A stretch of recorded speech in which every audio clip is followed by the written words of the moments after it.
Hi friends, నమస్తే అండి. మనం ఈరోజు అంగీకార తత్వము ఈ టాపిక్ గురించి చెప్పుకుందాము. మన జీవితంలో మనం పోరాటం చేస్తూ ఉంటాము. అసలు ఆ పోరాటం ఎందుకు మొదలవుతుంది తెలుసా? జీవితం మన ఎదురుగానే ఉంది, కానీ మనం దాన్ని అంగీకరించలేకపోతున్నాము. అంటే మనం ఎలా ఉన్నామో మనల్ని మనం అంగీకరించట్లేదు, మన చుట్టూ ఉన్న వ్యక్తులను అంగీకరించట్లేదు. అంటే మన సంబంధ బాంధవ్యాలు, మన బంధాలు ఏవైతే ఉన్నాయో వాటిని అంగీకరించలేకపోతున్నాము. మన చుట్టూ ఉన్న పరిస్థితులను అంగీకరించలేకపోతున్నాము. ఎప్పుడైతే అలా అంగీకరించలేకపోతున్నామో పోరాటాలు మొదలవుతున్నాయి మనకి. కానీ మనం ఎప్పుడైతే జీవితాన్ని ఉన్నదన్నట్లుగా ఎప్పుడైతే అంగీకరిస్తామో ఈ పోరాటాలన్నీ పోయి ప్రశాంతంగా ఉండగలుగుతాం. మనం ఎప్పుడైతే అంగీకరిస్తామో అప్పుడు మన జీవితంలో మార్పు మొదలవుతుంది. ప్రతి విషయాన్ని ఉన్నదన్నట్లుగా మనం ఎలా ఉంటే అలాగా, మన చుట్టూ ఉన్న వాళ్ళు ఎలా ఉంటే అలాగా, మన జీవితం ఎలా ఉంటే అలాగా, అలా ప్రతిదాన్ని ఎప్పుడైతే అంగీకరిస్తామో మన జీవితంలో మార్పు మొదలవుతుంది. చాలా మంది ఏంటంటే, నేను చాలా నల్లగా ఉన్నాను, నేను పొట్టిగా ఉన్నాను, నేను పొడుగ్గా ఉన్నాను, లేకపోతే వాళ్ళు ఏదో సాధించారు, నేను సాధించలేకపోయాను. అలా చిన్నప్పటి నుంచి కూడా కొంతమంది అండి, మన చుట్టూ మన పేరెంట్స్ కావచ్చు, మన చుట్టుపక్కల వ్యక్తులు కావచ్చు, మన అక్క చెల్లెళ్ళు అన్నతమ్ముళ్ళు ఉంటారు కదండి, వాళ్ళతో పోలుస్తారు. వీడు బాగున్నాడు, వీడు బాగాలేదు, వీడి నల్లగా ఉన్నాడు, వీడికంటే వాడు పొట్టిగా ఉన్నాడు. ఇలా ఒకరితో ఒకరు పోలికలు చేస్తూ, లేకపోతే వాడు చదివినట్టు వీడు చదవలేడు, ఇలాంటి పోలికలను తెస్తూ ఉంటారండి. అప్పటి నుంచి ఏంటంటే మనం కూడా ఆ నమ్మకాలు మనసులో పెట్టేసుకుని, నిజమే నేను చదవలేను, నేను నేను అందంగా లేను, నేను ఇది సాధించలేను, ఇలా మనసులో పెట్టేసుకుని ఏంటంటే మనల్ని మనం అంగీకరించాం ఫస్ట్. కానీ ఫస్ట్ ఎప్పుడంటే పక్క వాళ్ళని అంగీకరించే ముందు మనల్ని మనం అంగీకరించుకోవాలి. మనం ఎలా ఉంటే అలాగా, మనం అంటే చూడడానికి మన ఆకారం ఎలా ఉన్నా సరే, ఎంత అందంగా ఉన్నా అసలు అందంగా లేకపోయినా బయటకు వెళ్తే మాట్లాడలేరు కొంతమంది. దాన్ని కూడా ప్రతి దాన్ని మన జీవితంలో ఎలా ఉన్నామో, మనం ఎలా ఉన్నామో అలాగా ప్రతి దాన్ని అంగీకరించుకోవాలి. మనం ఎలా అంగీకరిస్తామో చిన్నప్పటి నుంచి మనం పెట్టేసుకున్నాం కదండి, ఆ భావాల నుంచి బయటపడాలి. బయటపడాలంటే ముందు దాని గురించి అవగాహన చేసుకోవాలి. మనల్ని మనం అంగీకరించాలి, ఎలా ఉన్నా సరే అంగీకరించాలి అనుకుంటున్నాం కదా. మనం ఏం చేస్తున్నాం ఇప్పుడు, అసలు దాన్ని అలా అంగీకరించట్లేదు, దాన్ని పక్కకు తోసేస్తున్నాం. మనం బాలేమనుకోండి అంటే అందంగా లేమో, లేకపోతే ఏదో సాధించలేకపోతున్నాము, దానికి మనల్ని మనం తిట్టేసుకుంటూ ప్రతి నిమిషం బతుకుతున్నాము. కానీ ఎలా ఉంటే అలా యాక్సెప్ట్ చేస్తే జీవితం ఎలా మారుతుంది అనడానికి అష్టావక్ర మహర్షి గురించి చెప్పుకుందామండి ఒకసారి. ఏకపాదుడు అనే బ్రాహ్మణుడు ఉండేవాడు. ఆయన భార్య సుజాత. ఆ సుజాత గర్భం దాల్చిందండి. ఆమె గర్భంతో ఉండగానే ఈయన వేదాలు వల్లిస్తూ ఆయన అందరికి నేర్పిస్తూ ఉండేవాడు అనమాట ఈ ఏకపాదుడు. అది ఒక్కసారి వినగానే, ఆ వేదాలు ఆ కడుపులో ఉండగానే ఈ పిల్లవాడు ఏంటంటే అవన్నీ నేర్చేసుకుంటాడు. వేదాలన్నీ నేర్చేసుకుని ఒకరోజు వేదాలే వల్లిస్తూ ఉంటారు కదా, ఆ టైంలో స్వరం తప్పితేనంట, స్వరం తప్పిందని లోపల కడుపులో నుంచి చెప్పాడంట. అలాగే ఇంకొకసారి చాలా మందికి, కొంతమంది బ్రాహ్మిన్స్ కి నేర్పిస్తున్నాడంట. ఏంటి, పగలు రాత్రి తేడా లేకుండా, ఇక ఆహారం ఏమి లేకుండా నేర్పించేస్తున్నాడంట. నేర్పిస్తే అప్పుడు అన్నాడంట లోపల నుంచే, ఎందుకు, నేను ఒక్కసారి చెప్తే నేను నేర్చుకున్నాను కదా, మరి ఎందుకు వాళ్ళని అలా బాధిస్తున్నావో, అంటే టైం ఇవ్వకుండా వాళ్ళకి అని చెప్పేసి అన్నాడంట. అనేసరికి అర్థమైందంటే ఏకపాదుడికి, తన పుట్టబోయే బిడ్డ గొప్ప మహిమ కలవాడు అని. కానీ ఇంత చిన్నతనంలోనే నన్ను ఇలా సరిదిద్దడానికి ట్రై చేస్తున్నాడు కదా, ప్రతిసారి అంతకుముందు ఒకసారి చెప్పాడు కదా, నన్ను ఇప్పుడే కడుపులో ఉండగానే నన్ను సరిదిద్దడానికి ప్రయత్నిస్తున్నాడని చెప్పేసి కోపం వచ్చింది ఆయనకి. ఆ కోపంలో ఏంటంటే, నువ్వు అష్టవంకరలతో జన్మిస్తావు అని చెప్పాడంటే పిల్లాడిని. అయిన తర్వాత ఈయన, మరి పిల్లవాడు పుట్టిన తర్వాత కొంచెం ధనం కావాలని జనక మహారాజు కాలంలో అనమాట అది, జనక మహారాజు దగ్గరికి ధనం కోసం వెళ్ళాడండి ఈ ఏకపాదుడు. ధనం కోసం వెళ్ళినప్పుడు అక్కడ జనక మహారాజు ఏంటంటే, వరుణుడి కుమారుడు వంది ఉన్నాడంటండి, అతనితో వాదించాలి, వాదించి నెగ్గితే కనుక నీకు ధనాన్ని ఇస్తాను, లేకపోతే కనుక ఓడిపోయారు అనుకోండి, వాళ్ళు అక్కడ కింద నీటిలో బందీగా ఉండాలి అని షరతు పెడతాడండి. అయితే సరే అని ఒప్పుకుని ఏకపాదుడు వందుతో వాదంకు దిగి దురదృష్టం వల్ల ఓడిపోతాడండి. ఓడిపోయి ఆ నీటిలో బందీగా ఉంటాడు. ఈ లోపు సుజాతకి ఈ పిల్లవాడు పుడతాడు, అష్టావక్రుడు పుడతాడు. 8 వంకరలతో, తండ్రి చెప్పాడు కదండి కోపం వచ్చే అప్పుడు 8 వంకరలతో పుడతావని చెప్పాడు కదా, 8 వంకరలతో పుట్టాడు కాబట్టి అష్టావక్రుడు అని పేరు వచ్చిందండి.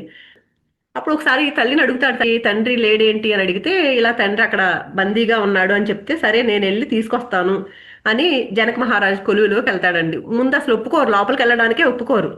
అంటే చూడడానికి ఆకారం ఇలా 8 వంకరలతో ఉంది కదండి, ఆకారాన్ని చూసి అసలు బయట నుంచే పంపించడానికి లోపలికి ఒప్పుకోరు. కానీ మొత్తానికి కాదు, నేను ఇలా వాదించడానికి వచ్చాను అంటే తీసుకెళ్తారండి, లోపలికి వెళ్తాడు. ఆ జనక మహారాజు కొలువులో అందరూ మంత్రులని అక్కడ అంతా ఉంటారు కదా, పండితులు అందరూ ఉంటారు. ఈయన చూడగానే ఒకేసారి అందరూ గట్టిగా నవ్వుతారు.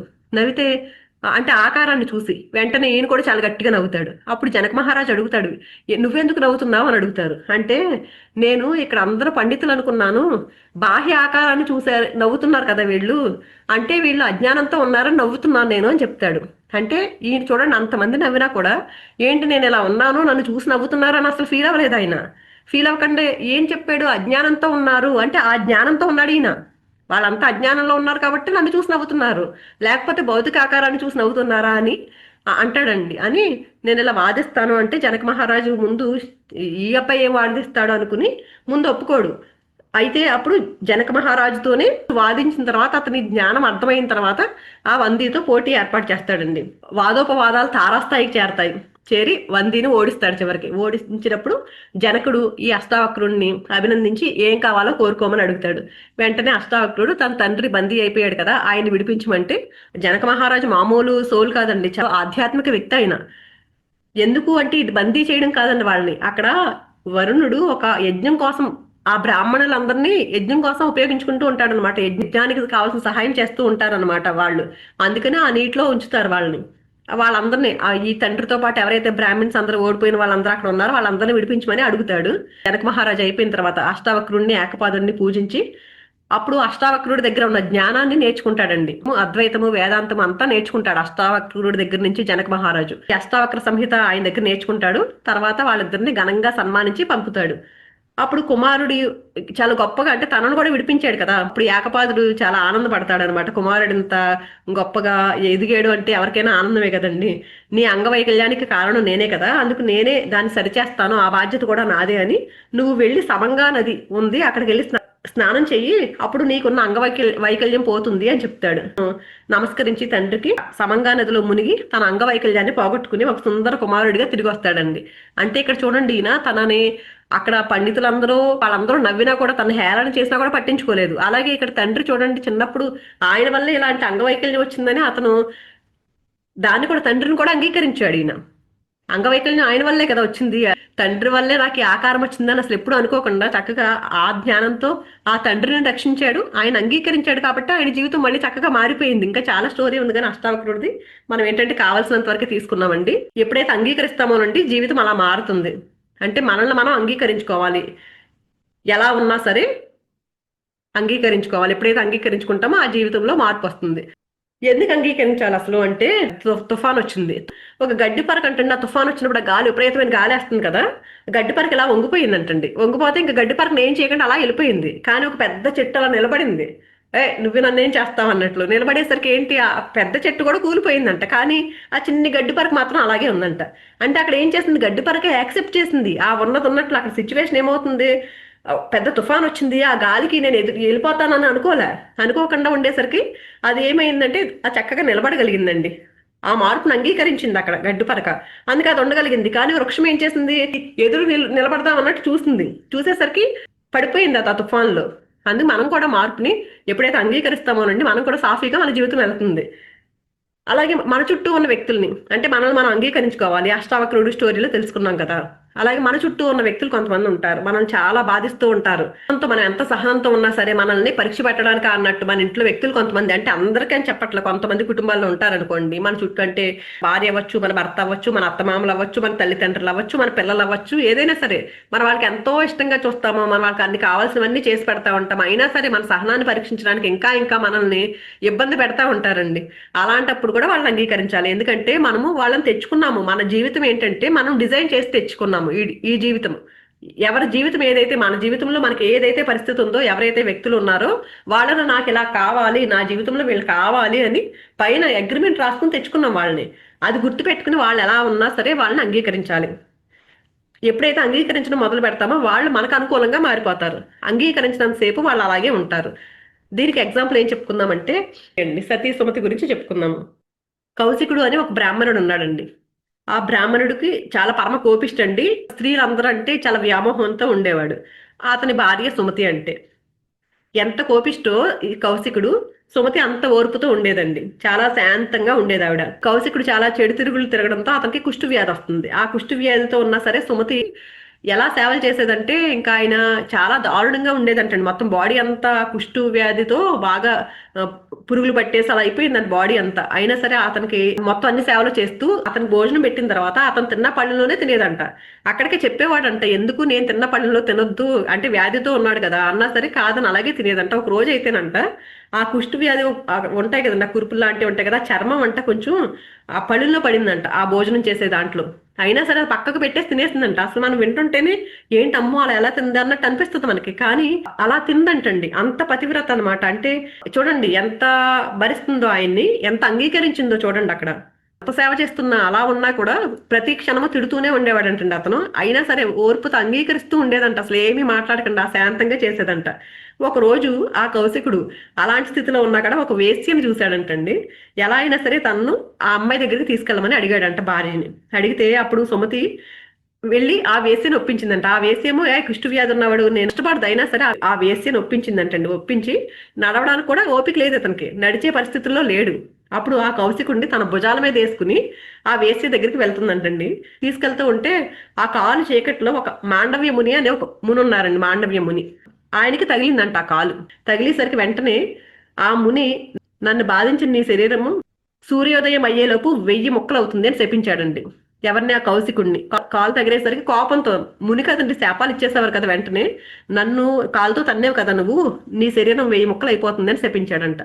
ఆ శాపం విందంట సుమతి. ఎలా అయినా సరే సూర్యోదయం కాకుండా ఉండాలి అని కోరుకుందంట. ఎందుకంటే పతివ్రత కదండి. అప్పట్లో పతివ్రతలు ఏమనుకుంటే చాలా పవర్ఫుల్ అని చెప్తారు కదా. సూర్యోదయం అయితే ఈయన చనిపోతాడు, 1000 ముక్కలు అయిపోతుంది అని శాపం పెట్టాడు కదా, అందుకని సూర్యోదయం అవ్వకూడదు అని కోరుకుందంటండి. కోరుకునేసరికి సూర్యోదయం రాలేదంట, మొత్తం చీకటిగా మారిపోయిందంటండి. ఈ పతివ్రత అనసూయ ఉంటది కదండి, ఆవిడని పిలిచి నువ్వు నచ్చ చెప్పు అని చెప్పేసి ఆవిడని కూడా తీసుకొచ్చి ఈవిడ దగ్గరకు వస్తారంట. బ్రహ్మాది దేవతలు అందరూ వచ్చి ఈ లోకాలన్నీ తలకిందులు అయిపోతున్నాయి సూర్యుడు లేకపోవడం వల్ల, నువ్వు అనుమతించు సూర్యుడిని, నీ భర్తను ఆరోగ్యవంతుడిగా చేస్తాము అని మాటిస్తే అప్పుడు సుమతి తన శాపాన్ని వెనక్కి తీసుకుందంటండి. అప్పుడు సూర్యోదయం అయిందంట. అప్పుడు కౌశికుడు మరి మరణించాలి కదా, మరణించాడు ఆయన శాపం ప్రకారం. వెంటనే అనసూయ ఉన్నారు కదా అక్కడ పతివ్రత, ఆవిడ ప్రాణం పోసిందంట. తిరిగి ప్రాణం పోసినప్పుడు ఆయన ఎలా మారాడంట, నవ మన్మధుడిగా మారిపోయాడంటండి. అప్పటి వరకు కుష్టు వ్యాధితో బాధపడ్డాడు కదా, నవ మన్మధుడిగా మారి వీళ్ళ అందరికీ మొత్తం దేవతలందరూ దిగి వచ్చారండి వాళ్ళ కోసం. వాళ్ళందరికీ నమస్కరిస్తారు. నమస్కరించి అంటే చూడండి ఎంత అంగీకారంతో ఉందో. ఎప్పుడైతే అంగీకార తత్వంతో ఉంది కాబట్టి ఆ భర్తకున్న రోగం పోయింది, ఇద్దరు చక్కగా యవ్వనంతో వచ్చేసేలాగా వాళ్ళంతా దేవతలంతా దిగొచ్చారండి. అంటే అంగీకార తత్వంతో ఎప్పుడైతే ఉంటామో జీవితాలు మారిపోతాయి అనడానికి మనకి ఉదాహరణలు ఇవన్నీ ఎందుకు చెప్పారండి మనకంటే, మనం కూడా మన జీవితంలో మీకు రకరకాల వ్యక్తులు ఉంటారు, ఎప్పుడైతే అంగీకరిస్తూ ఉంటారో మీ జీవితం మారిపోతుంది అని మనం నేర్చుకోవడానికి. అంటే ఇదేదో కథలాగా వినేసి వదిలేయడానికి కాదండి, మనం కూడా మన జీవితంలో ఉన్న ప్రతి ఒక్కరిని అంగీకరించాలి అని చెప్పడానికి మాత్రమే. తర్వాత మన చుట్టూ ఉన్న వ్యక్తులను కూడా అంగీకరించాలి. బుద్ధుడిని ఎంతో మంది అనుసరించేవారు, ఎంతో మంది శిష్యులుగా అయ్యేవారు.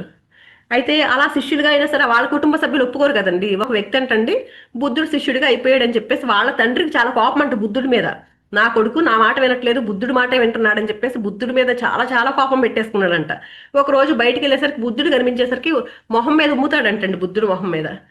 బుద్ధుడు అప్పుడు నవ్వుతూ ఏమి అనకుండా వెంటనే దాన్ని దూడి చేసుకుంటాడంటండి. అప్పుడు పశ్చాత్తాపం మొదలైపోయిందంటే ఇతనికి. మొదలైపోయి బుద్ధుడు పాదాల మీద పడి అతను కూడా శిష్యుడు అయిపోయాడంటండి. అంటే ఏంటి నా మీద ఎందుకు ఉమ్మేస్తావంటే అది బుద్ధుడు ఎలా అయ్యాడు, గౌతముడు బుద్ధుడు అయ్యాడు. ఎలా అయ్యాడు? అందరిని అంగీకరించాడు కాబట్టి. చుట్టుపక్కల వ్యక్తులు ఇలాగ మనల్ని ఇరిటేట్ చేయడానికి వస్తారండి. ఇంకొకసారి కూడా ఇలాగే బుద్ధుడు ఆనందుడు శిష్యుడు, బుద్ధుడు శిష్యుడు ఆనందుడు ఇద్దరు వెళ్తూ ఉంటేనంట ఒక వ్యక్తి అలాగే తిడుతున్నాడు అంటండి. తిడితే బుద్ధుడు నవ్వుతూ ఉన్నాడు, ఎందుకంటే ఆయన ఏమి అక్కడ తీసుకోవట్లా. కానీ అంగీకరించాడు దాన్ని. తిడుతున్నాడు కదా, సరే తిట్టుకొని మనకేంటి అంటే మనం లోపలికి తీసుకుంటేనే కదా బాధ, లోపలికి తీసుకోవట్లే, చక్కగా వింటున్నాడు అంతే. దాన్ని అంగీకరించాడు, ఇతను ఇలా ఉన్నాడా అని. కానీ ఆనందుడు ఏం చేశాడంటే వెంటనే మమ్మల్ని తిడతావా అని ఆనందుడు మాత్రం వెంటనే రియాక్ట్ అయిపోయాడంటండి. అప్పుడు బుద్ధుడు చెప్పాడంట, మనం ఇక్కడ ఏంటి ఎందుకు అంగీకరించట్లేదు నువ్వు, వాళ్ళు అలా తిడతారు, వాళ్ళ నైజం అది. అంటే శక్తి స్థాయి, చైతన్య స్థాయి, ఎరుక స్థాయి, 3 స్థాయిలు ఉంటాయండి. ఎవరి స్థాయిని బట్టి, ఎవరి ఆత్మస్థితిని బట్టి వాళ్ళు ప్రవర్తిస్తారు, వాళ్ళు అలాగే ఉంటారు. వాళ్ళు అలా ఉన్నారని వాళ్ళకి తగ్గట్టు మనం మారిపోవడం కాదు, మనం ప్రతిదాన్ని యాక్సెప్ట్ చేయాలి. యాక్సెప్ట్ చేయి ఏమైంది, అది కూడా మన పరీక్షే. ఎప్పుడైతే మనం దాన్ని యాక్సెప్ట్ చేస్తామో అప్పుడే కదా బుద్ధుడు అవ్వడము. బుద్ధుడు అవ్వడం అంటే ఏంటి, మన టార్గెటే అది. ఈ జీవితంలోకి వచ్చింది మనం మానవ జన్మ తీసుకున్నాము అంటే టార్గెట్ ఏంటంటే ప్రతి దాన్ని యాక్సెప్ట్ చేయగలగాలి. ఎప్పుడైతే యాక్సెప్ట్ చేస్తామో అప్పుడే మనం బుద్ధుల్లో అయినట్టు. అందుకని ఆ వ్యక్తులు కూడా ఎప్పుడైతే మనం మన చుట్టూ ఉన్న వ్యక్తులను అలా యాక్సెప్ట్ ఎప్పుడైతే చేస్తామో ఆ పరిస్థితి కూడా, ఆ వ్యక్తి కూడా మారిపోయాడు కదండి. అలాగా మన చుట్టూ ఉన్న వ్యక్తుల్ని కూడా యాక్సెప్ట్ చేసినప్పుడు మన చుట్టూ ఉన్న ఆ వ్యక్తులు కూడా మారిపోతారు. అలాగే మన చుట్టూ ఉన్న పరిస్థితులు, ఎలాంటి పరిస్థితులు ఉన్నా మనం అంగీకరించాలి. ఎందుకు ఆ పరిస్థితులు ఎందుకు వచ్చినాయి, మన జీవితంలోకి ఏది వచ్చినా సరేనండి మనం తెచ్చుకున్నది. ఆ జ్ఞానాన్ని బాగా గుర్తుపెట్టుకోవాలి. ఆ పరిస్థితుల్ని అంగీకరించడం అంటే, దీనికి కూడా ఇంకొక స్టోరీ చెప్పుకుందామండి. మనకున్న ప్రతి పరిస్థితిని ఎలా అంగీకరించగలుగుతామో అనుకుంటాం. మనం ఏదైనా పరిస్థితి చాలా కష్టంగా ఉంది, చెప్పేవాళ్ళు మీకు చెప్తారులే, ఎలా అంగీకరిస్తాం అనుకుంటాము. ఇక్కడ ఈ స్టోరీ చెప్పుకుందామండి. సర్రియాతి అని ఒక ఆయన ఉన్నాడండి, ఒక రాజు. ఆయనకి ఒక కుమారుడు కుమార్తె ఉండేవారు. ఆ కుమార్తె పేరు సుకన్య. ఆ సుకన్య చాలా సుందరంగా అంటండి, చాలా అద్భుతంగా, చాలా అందంగా ఉండేదంట. ఒకరోజు ఆ సర్యాతి ఆ రాజధానికి దగ్గరలో ఒక మానస సరోవరం అనే సరస్సుకు బయలుదేరారంటండి, కుటుంబంతో అందరితో కలిసి. ఆ సరోవరం దగ్గర ఒక ప్రదేశంలో రకరకాలైన పశువులు పక్షులు అన్ని ఉండేవంటండి. అక్కడే అడవిలో భృగు మహర్షి కుమారుడు శవన మహర్షి, ఆయన తపస్సు చేసుకుంటూ ఉండేవాడంటండి. దీర్ఘ తపస్సు, చాలా కాలం నుంచి తపస్సు చేస్తున్నాడు. తపస్సు చేసేసరికి పొట్టలు పెరిగిపోతాయి కదండి, మన సినిమాల్లో చూస్తూ ఉంటాం కదా, పొట్టల్లోంచి ఇలా కనిపిస్తూ ఉంటారు. అలా పొట్టలు పెరిగిపోయినాయి ఆయనకి, అంతకాలం తపస్సు చేసి చేసి. ఆ పొట్ట చుట్టూ చేరిపోవడం వల్ల ఆ ఒక మట్టి ముద్దలాగా కనిపించాడు. అంటే ఏం కనిపించట్ల, మనిషి కనిపించట్ల, ఇంక పొట్ట ఒకటే కనిపిస్తుందంట. ఆ సుకన్య కూడా, ఎవరైతే ఈ రాజు కుమార్తె ఉంది కదా సుకన్య, ఆ ఆ సుకన్య కూడా అన్ని చూసుకుంటూ వస్తూ ఈ ఈ పొట్ట దగ్గరకు వచ్చిందండి. పొట్ట దగ్గరకు వచ్చేసరికి మొత్తం అంతా కప్పబడిపోయింది కదా, కళ్ళు ఒకటే కనిపిస్తున్నాయి ఏంటండి బయటకి ఆ పొట్టలోంచి. ఈ అమ్మాయి ఏమనుకుందంట, ఆ కళ్ళు ఒకటి మినుగురు పురుగులు ఉంటాయి కదండి, ఆ మినుగురు పురుగు అనుకుందంట ఈ అమ్మాయి. అనుకుని ఏం చేసింది, ఒక పొల్లతో తీయడానికి ప్రయత్నించిందంట. బయటికి తీద్దాం, మట్టిలో కప్పబడిపోయింది అన్నట్లు, మొత్తానికి ఏం భావంతో తీసిందో వీటిని తీద్దాం అనుకుందంట. అంటే వెంటనే అది గమనించాడు చవన మహర్షికి. తెలిసింది. తెలిసి నేను లోపల తపస్సు చేసుకుంటున్నాను, నన్ను పొల్లతో పొడవద్దు అని వారిస్తాడంటండి. అయినా అది ఈ అమ్మాయికి అర్థం కాలేదు. అర్థం కాక పొళ్ళతో మళ్ళీ పొడుస్తుందంటండి ఆ రెండు కళ్ళని. అవి మినుగురు పురుగులు అనుకుంటుంది ఆ అమ్మాయి. అనుకుని అప్పుడు కంటి చూపు పోయిందంటండి ఆయనకి. కంటి చూపు పోవడంతో, మహర్షి కదా మరి, తపస్సు ఇప్పటి నుంచో చేసుకుంటున్నాడు. వెంటనే కోపం వచ్చి అక్కడ సరియాతి సైనికులు, మంత్రులు, వీళ్ళందరికీ కూడా, సరియాతికి వీళ్ళందరికీ కూడా మలమూత్రాలు రాకుండా బంధించేశాడంటండి. అంటే శాపం ఇచ్చాడనమాట వాళ్ళకి. అంటే ఇవి మలమూత్రాలు ఎందుకు బందీ అయిపోయినాయో అని అర్థం కాలేదు ఈయనకి. బాధపడుతున్నాడు, ఏంటి ఇలా అయింది ఏంటి అని బాధపడతా ఉంటే, అప్పుడు సుకన్య వచ్చి అక్కడ అడవికి వెళ్ళినప్పుడు నేను తెలియక ఇలా చేశాను అని చెప్తుంది. అప్పుడు ఆ విషయం అర్థమవుతుందో ఎందుకా అని చెప్పేసి ఆ చవన మహర్షి దగ్గరికి వెళ్తారండి. వెళ్ళి నన్ను క్షమించండి అని కోరతారు ఆయన్ని. కోరేసరికి అప్పుడు చవన మహర్షి అంటాడు, చూపు పోయింది కదా, అందుకని నాకు ఎవరైనా సేవలు చేయాలి, నాకు ఉపచారాలు చేయడానికి వీలుగా నీ కుమార్తెని నాకు ఇచ్చి వివాహం చేయమని కోరుకుంటాడండి. సరే అది సంకోచిస్తున్నాడంట. మరి ఎందుకంటే మరి ఈయన రాజు, ఆ అమ్మాయి యువరాణి, అందగత్తె, ఆవిడని తీసుకొచ్చి వృద్ధుడికి ఇవ్వాలంటే బాధగా అనిపిస్తుంది కదా తండ్రి. ఆలోచిస్తున్నాడంట. ఆలోచిస్తుంటే వెంటనే ఆ కుమార్తె ముందుకొచ్చి, నా వల్లే కదా ఈ అపచారం జరిగింది, ఆ అపచారాన్ని నివృత్తి చేసుకోవడానికి ఆ ఉపచారాలు చేయడం ద్వారానే తీరుతుంది, నేను ఏదైతే చేశానో అతనికి దాన్ని నివృత్తి చేసుకోవాలంటే అందుకుని వివాహం చేయించండి అని అడుగుతుందంటండి. ఈ వివాహం జరిపిస్తాడు ఇద్దరికి. మహర్షి ఆశ్రమంలో ఉంటుంది ఆ అమ్మాయి. నార చీరలే కట్టుకుంటుంది. అప్పటి వరకు యువరాణి, కానీ ఇప్పుడు మరి మహర్షితో వివాహం అయిన తర్వాత నార చీరలు కట్టుకుని అన్ని ఉపచారాలు చేస్తూ ఉంటది. ఆయనకి ఏ లోటు రాకుండా చూసుకుంటూ ఉంటది. కాలం గడుస్తూ ఉండగా ఒక రోజు నదికి నీరు తెచ్చుకోవడానికి వెళ్తుందంటండి. ఆ మార్గంలోనే అశ్విని దేవతలు వెళ్తున్నారంట. వెళ్తుంటే ఎవరు ఇంత నవ యవ్వనంగా ఉంది సుందరాంగి అని అనుకుని పరిచయం చేసుకున్నారంట. వాళ్ళు అడిగారంట, నువ్వు ఎవరివి అని అడిగారంట. అడిగితే నేను ఇలా చవన మహర్షి భార్యని అని చెప్తుందంట. అప్పుడు వాళ్ళు అంటారంట, ఆ గుడ్డి ముని, అంటే అసలే ముసలివాడు ప్లస్ ఏంటంటే గుడ్డివాడు కూడా కదా, ఆ గుడ్డి మునితో కాలం వెళ్ళబుచ్చే బదులు మాతో వచ్చి సర్వసుఖాలు అనుభవించు అని అడుగుతారంటండి. అడిగితే దానికి సుకన్య అంగీకరించదంటారు. నేను పతివ్రతనే అని దానికి అంగీకరించను అని చెప్తుందంట. మేము ఒక పరీక్ష పడతాము, ఆ పరీక్షలో నెగితే గనక నవ ఎవ్వరుండి చేసేస్తాము నీ భర్తనే అని చెప్తారంట. చెప్తే సరే అని చెప్పేసి భర్తకు చెప్తుందంట, ఇలా ఇలా చెప్పారు వీళ్ళు అని. ఏంటి ఆ పరీక్ష అంటే, వాళ్ళు ముగ్గురు నదిలో స్నానం చేసి బయటకు వస్తారు. చూడడానికి ముగ్గురు ఒకే విధంగా ఉంటారు. ఆ అశ్విని దేవతలను ఈయన కూడా ఒకే విధంగా ఉంటారు. అందులో కరెక్ట్ గా ఎవరు వీళ్ళ భర్త గుర్తించాలి. ఈవిడ ఇప్పుడు జగన్మాతను ప్రార్థించి ఇప్పుడు గుర్తిస్తుందంట ఆ చవనుడు ఎవరు అనేది. అప్పుడు ఆ అశ్విని దేవతలు సంతోషించి వాళ్ళకి సెలవు ఇమ్మని ఆ చవన మహర్షిని కోరుకుంటారు. నవ యవ్వనుడిగా మార్చేస్తారు ఆయన్ని. ఈయన మహర్షి కదా, ఈయన కూడా యవ్వనం ప్రసాదించారు కదా అని వాళ్ళను కూడా ఏమైనా వరం కోరుకోమంటే, వాళ్ళు ఏంటంటే యజ్ఞ యాగాదుల్లో సామరసం అనేది ఇంద్రుడు మాకు ఇవ్వట్లేదు, అది కావాలని కోరుకుంటారంటండి. ఆ అమ్మాయి యువరాణి, ముసలివాడు గుడ్డివాడైనా సరే పెళ్లి చేసుకోవడానికి అంగీకరించింది. ఎప్పుడైతే అంగీకరించిందో చూడండి, ఆ అంగీకారంతో కొన్ని రోజులు గడిపేసరికి ఆటోమేటిక్ గా పరిస్థితులన్నీ మారిపోయి అతను యవ్వనవంతుడు అయ్యాడు, మళ్ళీ చూపు వచ్చింది. మనం కూడా అంతేనండి, ఏదైనా పరిస్థితులు వస్తూనే ఉంటాయి, అందరికీ వస్తూనే ఉంటాయి. ఎప్పుడైతే అంగీకరిస్తూ ఉంటామోనండి పరిస్థితులన్నీ మారిపోతాయి. అంగీకరించకుండా అలాగే నాకు ఎలాగే ఉండాలన్నాం అనుకోండి, పరిస్థితులు మారవు. ఇంకా సృష్టి, మన ప్రకృతిని తిట్టుకుంటా ఉంటాము. ఏంటంటే ఏంటి ఈ వర్షం వచ్చిందంటే వర్షాన్ని తిట్టుకుంటాము, ఎండ వచ్చిందంటే ఎండను తిట్టుకుంటాము, చలి వచ్చిందంటే చలిని తిట్టుకుంటాము. ఏంటి బాబో ఈ చలిని తట్టుకోలేకపోతున్నాం, ఎన్ని రోజులు ఉంటుంది ఈ చలి, అలాగా దాన్ని కూడా మనం అంగీకరించాలి. ఎలా ఉంటే అలాగా ప్రకృతి ప్రతిదీ ఈ సృష్టిలో ప్రతిదీ అంటండి, మనుషులు తప్ప ప్రకృతిలో ఉన్న జీవజాతి అంతా ఆ సృష్టికి అనుగుణంగా నడుస్తుందంట. ఒక మనిషి మాత్రమే దానికి అనుగుణంగా నడవట్లేదు, అంటే దేనిని దాని కింద అంగీకరించట్లేదు, ప్రతి దాన్ని వ్యతిరేకించడానికే చూస్తున్నాడంటండి. ప్రకృతి ప్రకృతిలాగే సవ్యంగా సాగుతుంది, మనమే అంగీకరించట్లేదు. ప్రకృతి సౌందర్యంతో, సత్యంతో, ఆనంద పారవస్యంతో వాలలాడుతూనే ఉంది ఎప్పుడు. మనం ఈ అంగీకార భావన లేకపోవడం వల్లే ఆనందంగా ఉండట్లేదు మనము.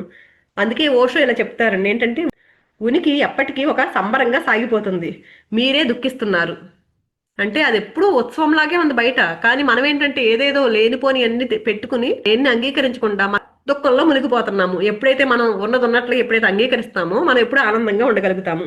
ఈ సృష్టి ఒక మహాసాగరం అనుకోండి, మనమంతా చిన్న చిన్న నీటి బొట్టులాగా ఉంటున్నాం అందులో. ఈ సృష్టి అంటే మామూలుగా మనం చూస్తే చూడండి విశాల విశ్వం అంతే, మన భూమి ఒకటేనా, ఎలాంటి ఎన్నో ఉన్నాయి సృష్టిలో. మనం అంటే అందులో ఏంటి సృష్టిలో ఒక చిన్న నీటి బిందువు లాంటి వాళ్ళం అంతే. మనం ఎప్పుడైతే అంగీకార భావంతో లేకుండా నిరంతరము పోరాటం చేస్తూ ఉన్నాం అనుకోండి, ఒక చిన్న నీటి బిందువు ఆ మహాసముద్రంతో పోరాడినట్లంటండి, సృష్టికి వ్యతిరేకంగా వెళ్దామంటేనే. అది చాలా అసాధ్యం కదా, ఒక చిన్న నీటి బిందువు సముద్రంతో పోరాడగలదా, అది అసాధ్యము. ఎప్పుడైతే మనము ఆ సముద్రపు అలలతో పాటే సాగిపోతాము, ఇంకా కదలక్కర్లేదు, ఆటోమేటిక్ గా జరిగిపోతా ఉంటది అంతా. ఆ అలై ఆ బిందువుని మోసుకెళ్ళిపోతుంది.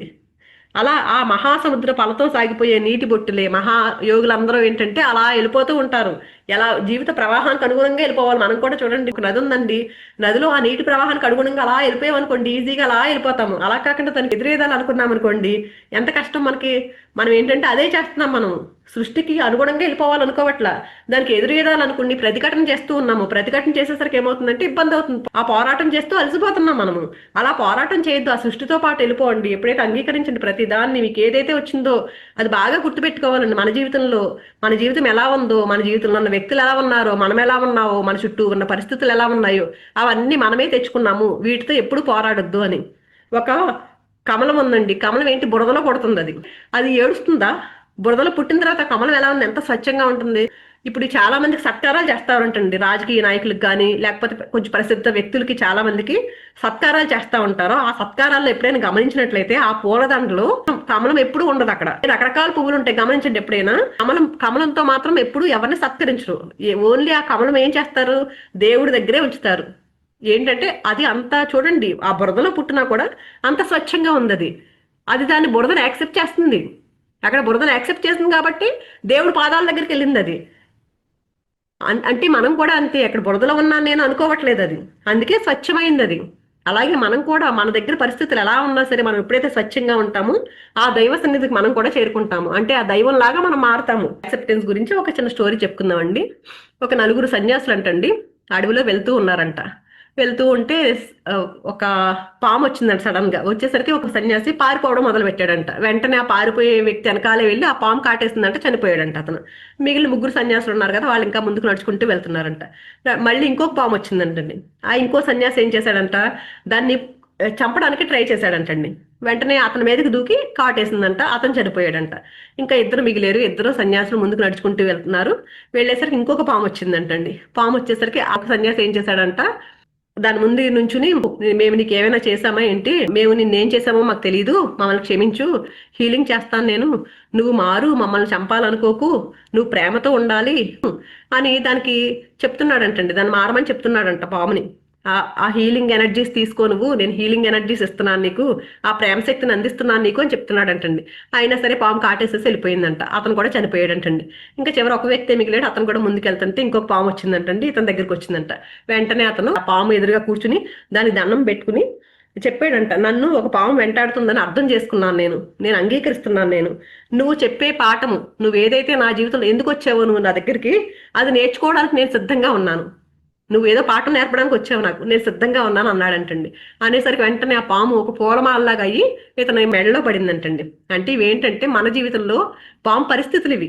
నలుగురు సన్యాసులు ఫస్ట్ సన్యాసి ఏం చేశాడు? పారిపోవడానికి ప్రయత్నించాడు. మనం కూడా మన జీవితంలో ఏ పరిస్థితులు వస్తే పారిపోవడానికి, అంటే నాకు అమ్మో నేను ఇక్కడికి ఇది చేయలేను అని పారిపోవడానికి ప్రయత్నించామనుకోండి, మన పరిస్థితులు ఏం మారవు.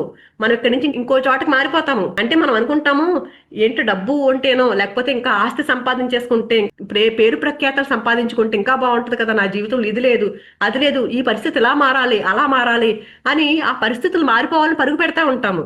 కానీ పరుగు పెట్టినా అక్కడికి పరిస్థితి మారినా కూడా, అంటే ఇక్కడ ఈ ఇంట్లోంచి ఆ ఇంట్లోకి వెళ్ళినా కూడా ఈ ఇంట్లో ఒక రకం అంగీకరించట్లేదు, ఆ ఇంట్లోకి వెళ్ళేసరికి ఇంకొకటి ఏదో కనిపిస్తుంది. అలాగే పరిస్థితులు కూడా మనం పారిపోయే కొలది మనం వెంట పడతాయండి అవి. మనం ఎప్పుడైతే అంగీకరిస్తామో అప్పుడు మాత్రమే అది మార్పు చెందుతుంది. అంతేగాని మనం ఏంటంటే దాని వెనకాల పాము ఫస్ట్ సన్యాసిని పరుగు పెడుతున్నాడు, పరుగు పెట్టినా సరే వెనకాల వెంబడించి కాటేసేస్తుంది. అలాగే మనం కూడా పరిస్థితుల నుంచి పారిపోవడానికి ప్రయత్నించినా కూడా మన వెనకాలే వస్తాయి, ఆ పరిస్థితులు ఏమీ మారవు. రెండో వ్యక్తి ఏం చేశాడు? దాన్ని చంపేద్దామని చూశాడు. అంటే దాన్ని ఎలా అయినా సరే దీన్ని అణిచిపెట్టేద్దాం అనుకుంటారు. అణిచిపెట్టేసినా సరే అది కూడా మనల్ని కాటేస్తుంది. ఎప్పుడైతే మనం పోరాటం చేయడం మొదలు పెడతామో, పరిస్థితులతో పోరాటం చేయడం మొదలు పెడతామో, అది రివర్స్ లో ఇంకా స్ట్రాంగ్ అయ్యి మన దగ్గరికి వస్తుందండి. మనకు వద్దు వద్దు అనుకుంటాము, ఇది నాకొద్దు, దీన్ని ఎలా అయినా నా జీవితంలో తీసేస్తాను అనుకుంటాము. మన జీవితంలో కొంతమంది వ్యక్తులు ఉంటారండి, మన అత్తగారో లేకపోతే మన బాసో, వీళ్ళంతా నాకు వద్దు అనుకుని పక్కకి దూరంగా వెళ్ళిపోతామండి. వెళ్ళిపోతే అక్కడ ఇంకొకటి తగులుతాడండి మనకి. సేమ్ ఇలాంటి మన జీవితంలో ఇక్కడ ఎలాంటి ఇబ్బంది ఉందో అలాగే మనల్ని, అంటే మనం ఎంత చంపేద్దామని చూస్తామో, వాళ్ళ మీద ఎదురు తిరిగిపోదామని చూస్తామో, ఇంకా రివర్స్ లో మన దగ్గరకు వస్తాయండి అలాగా. మూడో వ్యక్తి ఏం చేశాడు? ఎదుటి వాళ్ళని మార్చేయాలి. అంటే వీళ్ళు ఎలా అయినా మారిపోవాలి, నేను ధ్యానం నేర్పేస్తాను వీళ్ళకి, వీళ్ళు కూడా సాధుగా అయిపోవాలి, కరుణ నేర్చేసుకోవాలి, ప్రేమ నేర్చుకోవాలి, నా హీలింగ్ పవర్స్ ఇచ్చేస్తాను అనుకుంటాం, వాళ్ళు మారాలని కోరుకుంటాము. అప్పుడు అది కూడా మన జీవితంలో వర్కౌట్ అవ్వదు. ఎప్పుడైతే నాలుగో వ్యక్తి ఏం చేశాడండి? నేను మారడానికి సిద్ధంగా ఉన్నాను అని ఎప్పుడైతే, అంటే మనం కూడా అంతే, మన పరిస్థితులు ఏదైతే వచ్చినాయో, మన జీవితంలో వచ్చినాయి అంటే పరిస్థితులు, ఇక్కడ నేనే మారాలి, ఎవరిని నేను మార్చలేను. మనం ఎవరిని మార్చగలగమండి? ఎవరిని మార్చలేము మనము. మన పిల్లలే అవనవండి, మన పిల్లలు ఇలాగే చదవాలి అలాగే చదవాలి మనం అంటా ఉంటాము. నువ్వు ఇది చదవకపోయిందంటే ఇదేంటి, నువ్వు ఇది ఎందుకు చదవలేదు అంగీకరించాం మనము. అంటే వాడి జీవితం వాడిది, వాడి లైఫ్ స్టైల్ వాడిది, వాడి డిజైన్ వాడిది. అది ఆలోచించకుండా ఏంటంటే ఎంతసేపు దానిని మనకు అనుగుణంగా జీవించాలనుకుంటాం మనం. అలా ప్రతి దాన్ని ఎప్పుడైతే మనం అంగీకరించడం మొదలు పెడతామో, ఎవరైనా మన మాట వినలేదనుకోండి, వాడి డిజైన్ వాడిది, వాడి జీవితంలో నేను ఎందుకు వేలు పెట్టాలి? ఎవరిని విమర్శించకూడదు, ఎవరిని జడ్జి చేయకూడదు, వీళ్ళు ఎలా ఉన్నారు అలా ఉన్నారు అని ఎవరిని జడ్జి చేయకూడదు. అలాగే వాళ్ళ జీవితంలో కల్పించుకోకూడదు మనం. ఎవరి డిజైన్ వాళ్ళది, ప్రతి ఒక్కళ్ళ డిజైన్ సెపరేట్ గా ఉంటుందండి. అందుకని మన జీవితంలో మారాలంటే, మన జీవితంలో ఉన్న వ్యక్తులు, మన జీవితంలో ఉన్న పరిస్థితులు, ఇంకా మన జీవితం, మన శరీరము, మన ఆరోగ్యము, మన భావోద్వేగాలు ఇవన్నీ మారాలంటే మార్పు ఎక్కడ రావాలి? మనల్ని మనం అంగీకరించుకోవాలి. ప్రతిదీ మనం తెచ్చుకున్నాము ఈ జీవితంలో. ఎవరైతే మన జీవితంలో ఏదైతే ఉందో ప్రతి దాన్ని మనమే తెచ్చుకున్నాం. కర్మ సిద్ధాంతం ప్రకారము మనకి ఏది తెచ్చుకుంటే మన జీవితంలో మన పరిస్థితులు మారతాయో, ఏది తెచ్చుకుంటే మన కర్మ తీరుతుందో, ఏది చేస్తే మనం ముందుకెళ్తామో, ఇంకా మన ఆత్మ ఉన్నది జరుగుతుందో, అలాంటిది పైన రాసుకుని ఒక ప్లాన్ వేసుకుని వచ్చామండి మనం. కానీ ఇక్కడికి వచ్చిన తర్వాత దాన్ని మొత్తం మార్చేయాలని చూస్తున్నాం మనము. దేన్ని అంగీకరించట్లేదు. ఎప్పుడైతే మనం అంగీకరించడం మొదలు పెడతామో, అక్కడ పూలమాల వచ్చింది కదండి మెడలోకి. పూలమాల అంటే మనకి జీవితం, సృష్టి బహుమతులు ఇస్తుంది అంటండి. మనం మారడానికి ఎప్పుడైతే సిద్ధంగా ఉంటామో, సృష్టి ఆటోమేటిక్ గా అన్ని బహుమతులు మనం చూడగలుగుతాము. మన జీవితం మొత్తం మారుతుంది. గతం ఇంకా ఏంటంటే, గతాన్ని అంగీకరించం మనము. అంటే ఎంతసేపు గతంలో ఏదో జరిగింది దాన్నే పట్టుకుని వేలాడతాము, దాన్నే పట్టుకుని అది అలా జరిగింది ఇలా జరిగింది అని దాన్ని కూడా అంగీకరించం మనము. గతాన్ని ఎప్పుడైతే అవగతం చేసుకుంటామో అంటే గతం మాయమైపోతుంది. అంటే గతంలో ఏదో సంఘటన జరిగింది, సరే అప్పుడు వాళ్ళకి తెలియదు, ఎవరో ఏదో అన్నారు, ఎవరో ఇబ్బంది పెట్టారు, ఆ రోజు ఆ పరిస్థితిలో వాళ్ళు ఎలా ఉన్నారో తెలియదు, ఎలాంటి సిచ్యువేషన్ వాళ్ళు ఉన్నారో తెలియదు. సరే అది జరిగిపోయింది, అక్కడ అయిపోయింది కదా. మనం ఏదో, అది కూడా కర్మ సిద్ధాంతం ప్రకారమే, మన జీవితంలో ఏదో సంఘటన జరిగింది, మనల్ని ఎవరో ఇబ్బంది పెట్టారంటే అది కూడా మనం తెచ్చుకున్నాం, అక్కడ కర్మ తీరిపోయింది. ఇంకా దాన్నే పట్టుకుని వెళ్లాడుతూ, అసలు ఎవరు ఒకసారి ఒకళ్ళు తిట్టారు మనల్ని, మనం ఒకేసారి తిడతాడు అతను, కానీ దాన్ని మళ్ళీ రివైండ్ చేసుకుంటూ మళ్ళీ గుర్తు చేసుకుంటూ దాన్నే మనసులో పెట్టుకుని మళ్ళీ ఎన్నిసార్లు అతను అన్నది ఒకసారి ఎప్పుడో మర్చిపోయాడు అతను, దాన్ని మళ్ళీ తవ్వుకుంటూ ఉంటాం మనము. ఇక్కడ మనం ఏం చేయాలి? గతంలో ఆ జ్ఞానం ఏదైతే నేర్చుకున్నాం, అక్కడ ఒక పాఠం నేర్చుకున్నాము గతంలో. ప్రతిదీ మనకి ఏదైనా ఒక సంఘటన ఎదురైందంటే ఒక జ్ఞానం నేర్చుకోవాలంటే ఆ గతంలో ఉన్న జ్ఞానాన్ని మాత్రమే తీసుకోవాలి. థామస్ ఆల్వా ఎడిసన్ ఆయన బల్బు కనిపెట్టాడు. బల్బు కనిపెట్టిన తర్వాత అడిగారంట, బల్బే కాదు ఎన్నో రకాల ఇన్వెన్షన్స్ చేశాడు ఆయన. చేసినప్పుడు ఎవరో అడిగారంట, మీరు ఎలా సాధించారు అంటే ఆయన ఏం చెప్పాడంటే, అంతకు ముందు కూడా ఆ బల్బు కనిపెట్టక ముందు ఆయన అంటే ఒక 1000 సార్లు ఎన్నిసార్లు ఫెయిల్ అయ్యాడంట. ఆ ప్రతిసారి ఆయన అయ్యో నేను సాధించలేకపోయాను అనుకోలేదు, నేను ఎలా చేయకూడదో నేర్చుకున్నాను, గతంలో మనం ఏదో ఇబ్బంది పడ్డామండి. ఆ ఇబ్బంది పడినప్పుడు ఏంటి, అక్కడ ఒక పాఠం నేర్చుకుంటాం. "ఓకే, ఇలా చేయకూడదు, ఇలా చేస్తే ఇబ్బంది వచ్చింది. పక్కన వాళ్ళు ఎవరో తిట్టారంటే అక్కడ మనది కూడా ఏదో పాత్ర ఉండి ఉంటది. ఆ రోజు అలా ఉన్నాను కాబట్టి వాళ్ళు నన్ను ఇలా తిట్టారు. ఇంకసారి ఇలా ఉండకూడదు, ఇంకొకసారి తిట్టించుకోకూడదు. ఆ జ్ఞానాన్ని మాత్రమే గుర్తు పెట్టుకోవాలి. ఎప్పుడైతే ఆ గతాన్ని అర్థం చేసుకుంటామో ఆ గతం మన నుంచి అదృశ్యమైపోతుంది. దాన్ని కూడా అందుకు దాన్ని అంగీకరించాలి, దాన్ని కూడా వదిలేయాలి. ప్రతి ఒక్కళ్ళలోనండి మనకున్న శక్తి, చైతన్యము, ఎరుకుని బట్టి మనం జన్మ ఎంచుకున్నాము. అప్పుడు కర్మలు ప్రక్షాళన చేసుకోవడానికి, జీవిత పాఠాలు నేర్చుకోవడానికి మనం జన్మను ఎంపిక చేసుకున్నాం మనం ఇలాగా. కానీ ధ్యాన సాధన ద్వారా ఎప్పుడైతే జ్ఞానాన్ని తీసుకుంటామో మన చైతన్యం మారి మన జీవితమే మారిపోతుంది. అంగీకార భావం అంటే ఇప్పుడు ఉన్న స్థితిని పూర్తిగా అంగీకరించుకుని ప్రతి ఒక్కళ్ళని నిందించడం మాని సమస్య పరిష్కారం కోసం పూనుకోవడమే. లేకపోతే మనల్ని మనం నిందించుకుంటాము, లేకపోతే ఇతరులని నిందిస్తాము, లేకపోతే భగవంతుడిని నిందిస్తాము. కానీ మన జీవితాలకు పూర్తిగా మనమే బాధ్యులము అని సంపూర్ణంగా అర్థం చేసుకోవడమే అంగీకార భావంతో ఉండడం అంటే. అంటే మన బాధ్యత ఏంటి అనేది పూర్తిగా గుర్తించడమే అంగీకార తత్వం అంటే. ఏంటంటే ప్రతిరోజు మనం ఇలా అనుకున్నాం అనుకోండి, ఆ అంగీకార తత్వాన్ని మనం మన జీవితంలో ఇంకా తెచ్చుకోగలుగుతాము. ఆ వాక్యాలు ఏంటంటే ఇవి ప్రతిరోజు మనం పట్టించుకుంటూ ఉండాలి. ప్రతిదీ ఒక దైవికమైన క్రమంలో, సరైన కాలంలో, సరైన ప్రదేశంలో జరుగుతున్నాయి. నాకంతా మంచే జరుగుతుంది. నా జీవితంలో అంతా సవ్యంగా ఉంది. నాకు అవసరమైనవన్నీ నా వద్దకి దైవత్వం చేత చేర్చబడుతున్నాయి. నేను తెలుసుకోవాల్సిందల్లా నాకు దైవత్వం చేత తెలియచేయబడుతుంది. నేను దైవత్వంతో సదా ఏకమై ఉన్నాను. అదే దైవిక శక్తి నన్ను నడిపిస్తుంది. మరియు ఆ దైవిక శక్తి చేత నా జీవిత అనుభవాలను నా ఇచ్ఛానుసారం నేను సృష్టించుకోవడానికి నాకు అదే శక్తి ఇవ్వబడింది. నన్ను నేను ప్రేమించుకుంటున్నాను. నన్ను నేను అంగీకరించుకుంటున్నాను. నా జీవితంలో నాకు నేను అండగా నిలబడతాను. నేను ఆరోగ్యంగా, ఆనందంగా, ఐశ్వర్యంతో ఉన్నాను. నేను సహజంగానే ముక్తిని పొందుతాను. నేను సహజంగానే జ్ఞానవంతుణ్ణి అవుతున్నాను. నాకింత జీవితాన్ని ప్రసాదించిన ఈ సృష్టికి నా కృతజ్ఞతలు. ఇవన్నీ అంగీకార తత్వంతో ఉన్న వాక్యాలు. ఎప్పుడైతే ఇలాంటి పాజిటివ్ అఫర్మేషన్స్ చెప్పుకుంటూ ఉంటామోనండి, ఆ అంగీకార తత్వాన్ని మన జీవితంలో పెంచుకోగలుగుతాము. అందుకని జీవితంలో ఏదైతే ఉందో ఈ రోజు నుంచేనండి ప్రతి దాన్ని, మన జీవితంలో ఉన్న ప్రతిదీ మనం నేర్చుకోవడానికి తెచ్చుకున్నదే. మనం కావాలని తెచ్చుకున్న వ్యక్తులే, కావాలని తెచ్చుకున్న పరిస్థితులే అనేది బాగా గుర్తు పెట్టుకుని మన జీవితాన్ని ఆనందంగా ఒక పండగలాగా చేసుకుందామండి. థ్యాంక్ యూ సో మచ్ అండి.